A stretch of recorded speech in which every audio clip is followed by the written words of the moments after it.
Imagine walking into a place where you've always felt small, overlooked, and powerless. Now imagine standing in that same space, not as a bystander, but as the rightful owner, demanding justice for decades of betrayal and erasure. That's exactly what happens when Elijah C.K. Kirby, an elderly black man, dressed in tattered clothes, steps into Chase Bank one quiet afternoon. His arrival is unremarkable at first. He looks like any other struggling soul trying to navigate life's hardships. But within moments, his calm declaration shakes the very foundation of the bank and everyone inside it. "This bank is mine," he says, his voice steady, despite the mocking laughter that erupts around him. What follows is not just a story about ownership or money. It's a tale of courage, truth, and the fight against systemic injustice. The scene unfolds with sharp contrasts. The polished marble floors of the bank lobby versus Elijah's worn-out shoes, the dismissive glances from wealthy customers versus the quiet resolve in his deep black eyes. As the crowd laughs, their prejudice hangs heavy in the air. They see only an old man who doesn't belong there, someone they assume has wandered in by mistake. Yet Elijah isn't fazed. He moves slowly, deliberately, opening a frayed canvas bag that holds more than just faded banknotes. It carries decades of pain, evidence of stolen dreams, and the weight of history itself. Every movement he makes seems calculated, as if he knows this moment will change everything. And it does. When he reveals stacks of yellowed bills bearing the original logo of Chase Bank, the room falls silent. The mockery turns to shock, then unease, as people realize the impossible might be true. This frail-looking man could actually own the institution towering above them. At the heart of this story are two opposing forces, truth and power. On one side stands Elijah, whose dignity and unwavering spirit command respect even before anyone fully understands his claim. Opposing him is Stephen Miller, the burly security guard, whose aggressive demeanor reflects the rigid structures of authority and privilege. Between them is James Temp, the bank manager caught in a moral dilemma. Should he uphold the status quo, the Matthews family's iron grip on Chase Bank, or risk everything to uncover the buried truths Elijah presents? These characters embody larger themes of morality, accountability, and redemption. Their interactions reveal how deeply ingrained prejudices can blind us to reality and how difficult it is to confront uncomfortable truths. Each decision they make ripples outward, shaping not just their lives, but also the future of the bank itself. Elijah's backstory adds layers of complexity to the unfolding drama. In 1948, he co-founded Chase Bank alongside John Williams, a white business partner. Together, they built something extraordinary, a symbol of hope and prosperity. But greed and racial hatred poisoned their partnership. John conspired with powerful figures to strip Elijah of his rights, using lies and forged documents to erase his name from history. For over 50 years, Elijah lived in obscurity, fighting tirelessly to reclaim what was rightfully his. His journey wasn't just about regaining ownership of a building. It was about reclaiming his identity, his legacy, and his humanity. As he recounts these painful memories in the bank lobby, his words cut through the silence like a knife. Some listen with growing sympathy, while others remain skeptical, clinging to the comfort of familiar narratives. But no one can deny the raw emotion in his voice, or the authenticity of the evidence he lays before them. As tensions rise, the atmosphere becomes charged with uncertainty. Emily Carter, a young bank employee, known for her quiet nature, takes a bold step forward. She picks up a faded bill and places it gently on the table in front of Elijah. A simple act, yet profoundly symbolic. It sparks a chain reaction among her colleagues, each adding their own token of support. Even James, though visibly shaken, finds the courage to stand with Elijah, knowing full well the risks involved. But Stephen resists, his hand hovering over his gun holster as he struggles to maintain control. The confrontation escalates, leaving everyone breathless. Will Stephen pull the trigger, or will reason prevail? The answer remains uncertain, drawing viewers deeper into the narrative. What makes this story so compelling is its universality. While set in a specific time and place, it speaks to broader issues of systemic racism, economic exploitation, and the erasure of marginalized voices. It challenges us to reflect on our roles in perpetuating or dismantling unjust systems. Are we willing to stand up for what's right, even when it means going against those in power? Elijah's courage inspires others to question their beliefs and take action, proving that change often begins with small individual choices. His presence ignites a quiet revolution within the bank, forcing everyone to confront uncomfortable truths about themselves and the world they live in. But the story doesn't end here. As Elijah prepares to leave the bank, the weight of unresolved questions lingers in the air. Will James succeed in bringing the truth to light? Or will the Matthews family crush his efforts under the weight of their influence? How will Stephen reconcile his actions with the newfound awareness creeping into his conscience? And most importantly, what does this mean for Elijah, who has waited over half a century for justice? The answers lie ahead, promising twists and turns that will keep you on the edge of your seat. In the final moments, Elijah pauses at the door, turning back to look at the faces that once mocked him. There's gratitude in his eyes now, mixed with a quiet determination. He thanks them, not for giving him back his bank, but for listening, for believing. As he steps outside, bathed in the late afternoon sunlight, there's a sense of peace in his expression. Justice may still feel distant, but it's closer than ever before. Inside the bank, James gathers his team, ready to face whatever comes next. Together, they vow to rewrite the bank's history, starting with the truth Elijah brought to light. The road ahead won't be easy, but they know it's worth fighting for. And so, the stage is set for the next chapter in this gripping saga. A battle looms between truth and power, between the past and the future. Who will emerge victorious? You'll have to stay tuned to find out. This story reminds us that no matter how long injustice persists, the truth has a way of surfacing when least expected. It invites us to join Elijah, James, and the others in their quest for fairness and integrity. Because ultimately, this isn't just their fight, it's ours too. James Temp sat in his office late that night, the dim light from his desk lamp casting long shadows across the room. The weight of the day's events pressed heavily on his shoulders. He had always prided himself on being a man of order, someone who upheld the rules and kept things running smoothly. But now, those same principles felt like chains binding him to a past he no longer wanted to defend. In front of him lay the documents Elijah had presented, the faded ledgers, the old banknotes, and the damning legal papers. Each one was a piece of a puzzle that revealed not just Chase Bank's dark history, but also the systemic injustice that had shaped it.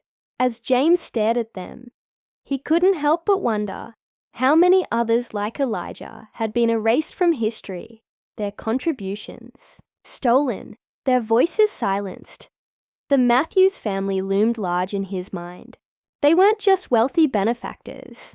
They were untouchable icons in Rockview.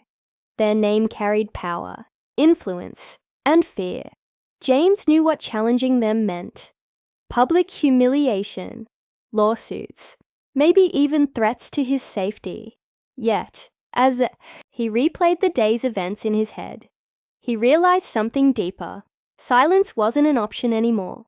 When Emily Carter stepped forward with that first bill, when Josh followed her lead, and when the rest of the employees joined in solidarity, James saw something he hadn't expected. A glimmer of hope. These young people, who had grown up under the shadow of the Matthews empire, were choosing to stand against it, and if they could find the courage, so could he. Meanwhile, Stephen Miller paced nervously outside the bank, his mind racing with conflicting thoughts. He had always believed in authority, in the system that promised stability and fairness. But today, that belief had been shaken to its core. The image of Elijah standing calmly before him, unafraid, even with a gun pointed at him, haunted Stephen. How could an old man, with nothing but tattered clothes and a worn-out bag, command such respect? What did it say about the world Stephen thought he understood? The more he tried to push these questions away, the more they gnawed at him.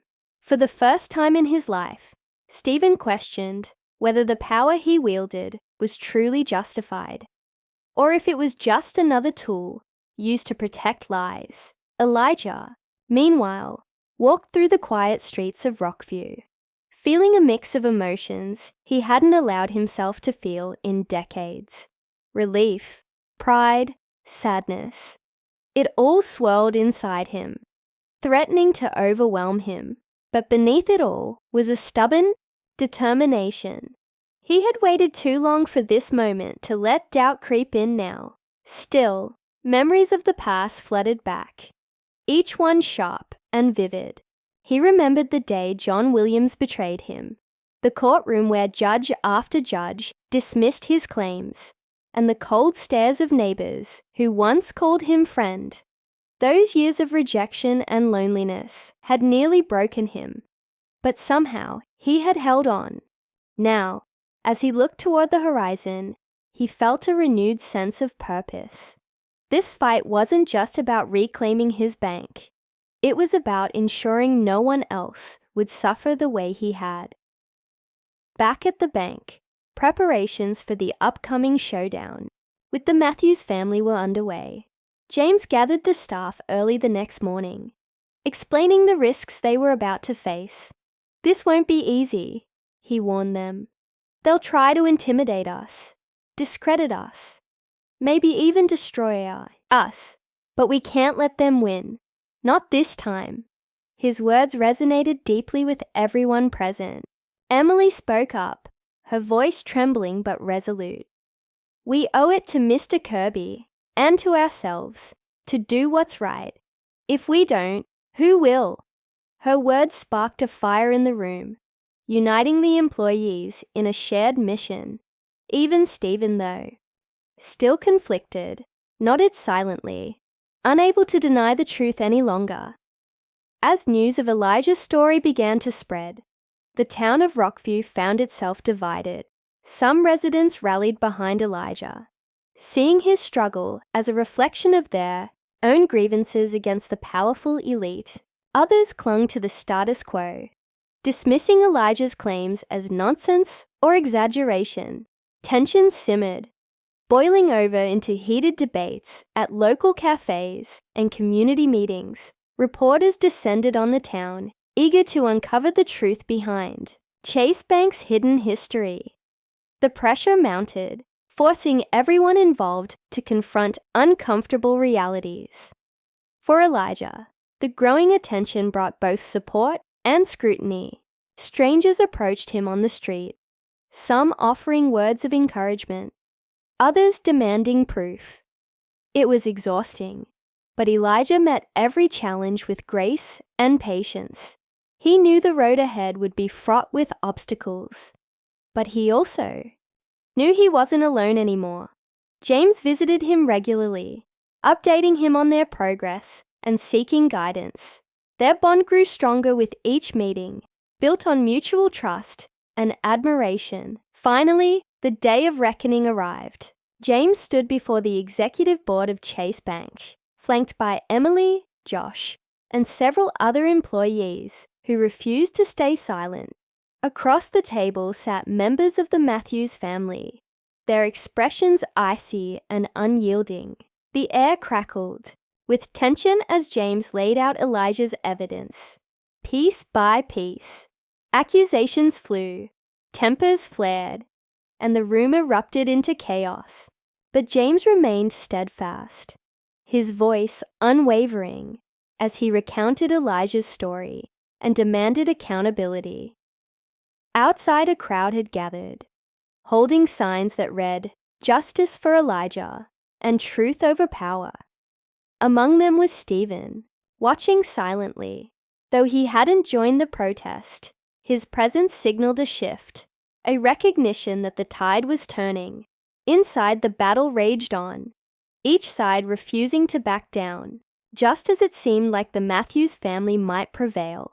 A surprise witness entered the room, an elderly former employee of the bank, someone who had worked alongside Elijah and John Williams in 1948. Her testimony confirmed everything Elijah had said, leaving the boardroom stunned. With the truth undeniable, the Matthews family retreated into silence, their power crumbling around them. Cheers erupted outside as word spread of the victory. Elijah, surrounded by supporters, finally allowed himself to smile. Justice had been served, but the journey was far from over. For James, Emily, and the others, this was only the beginning of a larger fight against systemic injustice. And for Elijah, it was a reminder that even in the darkest times, the light of truth could never be extinguished. The boardroom of Chase Bank was unlike anything Elijah had ever imagined. It was a place where power and privilege lived, with polished mahogany tables, leather chairs, and walls adorned with portraits of the Matthews family, men who had long been celebrated as pillars of Rockview's success. But today, that room became the battleground for truth. James Temp stood at the head of the table, his hands trembling slightly, as he placed the ancient ledger, faded banknotes, and legal documents before the stunned executives. The Matthews patriarch, Richard Matthews, sat frozen in his seat, his face pale beneath the weight of revelation. For decades, his family had built their empire on lies, but now those lies were unraveling right in front of him. Richard's voice broke through the tense silence, sharp and defensive. "This is absurd," he snapped, slamming his fist on the table. "You're telling us to believe some old man over generations of established history. This is an insult to our legacy." His words echoed through the room, filled with anger and disbelief. But James didn't flinch. He leaned forward, his blue eyes piercing yet calm. "It's not about belief anymore," James replied firmly. "These documents are real, and they prove beyond doubt that Elijah C.K. Kirby is the rightful founder of this bank. If we don't address this, we lose more than just ownership. We lose integrity." The air grew heavier as murmurs spread among the board members. Some exchanged nervous glances, while others stared at the evidence laid out before them, unable to deny its authenticity. One elderly member, Thomas Hayes, slowly picked up the ledger, his wrinkled hands tracing the faded ink of Elijah's signature. After what felt like an eternity, he looked up, his voice quiet but resolute. "We've made a grave mistake," he admitted, addressing the room. "If this is true, and I see no reason to doubt it, we must make amends. Justice demands it." As word of the meeting leaked, reporters swarmed outside Chase Bank, eager to uncover the unfolding drama. News outlets across Rockview began broadcasting live updates, and soon Elijah's name was on everyone's lips. Social media exploded with hashtags like "Justice for Elijah" and "Truth over power," amplifying the voices of those who had long felt silenced by systemic injustice. People gathered outside the bank, holding signs and chanting slogans in support of Elijah. Among them were Emily Carter, Josh, and other employees who had chosen to stand by him. Their courage inspired others to join the movement, turning a personal fight into a collective call for change. Back inside, the debate raged on. Richard Matthews refused to back down, threatening lawsuits and smear campaigns if the board decided to acknowledge Elijah's claim, but James stood firm, rallying allies within the board to side with truth. This isn't just about one man or one bank, he argued passionately. It's about setting a precedent, a message to the world that no amount of wealth or influence can bury justice forever. Slowly, the tide turned. Board members began voting in favor of restitution, acknowledging Elijah's rightful place in history. When the final decision was announced, tears welled up in James's eyes. They had done it. They had chosen truth over power. Elijah returned to the bank later that day, escorted by James and a crowd of supporters. The once hostile lobby now felt warm and welcoming, filled with applause and cheers. As Elijah stepped inside, he paused, taking in the scene around him. Gone were the mocking stares and disdainful whispers. Instead, there were smiles, nods, and even embraces from strangers who wanted to thank him for his bravery. James approached him, extending a hand. "Mr. Kirby," he said, his voice thick with emotion, "on behalf of Chase Bank, I want to offer you not only your rightful title as founder, but also our deepest apologies for the injustices you've endured." Elijah accepted the handshake, his weathered face breaking into a rare smile. "Thank you," he said softly, his voice carrying both gratitude and resolve. "But this victory doesn't belong to me alone. It belongs to everyone who refused to look away, who chose to stand with the truth. Today, we rewrite history, not just for me, but for all those who have been forgotten." In the weeks that followed, Chase Bank underwent a transformation. Its headquarters were renamed to honor Elijah C.K. Kirby, and a plaque was installed in the lobby detailing the full story of its founding and the betrayal that followed. The Matthews family, stripped of their control, faded into obscurity, their reputation irreparably tarnished. Meanwhile, James Temp was hailed as a hero, not just for standing up to power, but for reminding the world of the importance of moral courage. Emily and Josh continued to work at the bank, now leading initiatives to promote diversity and equity within its ranks. For Elijah, the journey wasn't just about reclaiming ownership, it was about restoring dignity and hope. He spent his remaining years mentoring young entrepreneurs, sharing his story to inspire future generations. Though he passed away peacefully a few years later, his legacy lived on. Chase Bank became a symbol of redemption, proving that even the darkest chapters of history could be rewritten when people came together to demand justice. As the camera pans out from the bustling streets of Rockview, viewers are left with a powerful reflection. The fight for justice may be long and difficult, but it is always worth it. Courage, truth, and unity can overcome even the most entrenched systems of oppression. And sometimes, all it takes is one person, like Elijah, to ignite a spark that changes everything. Thank you for joining us on this unforgettable journey. Don't forget to share this story. Subscribe to our channel and stay tuned for more tales that celebrate the resilience of the human spirit. Until next time.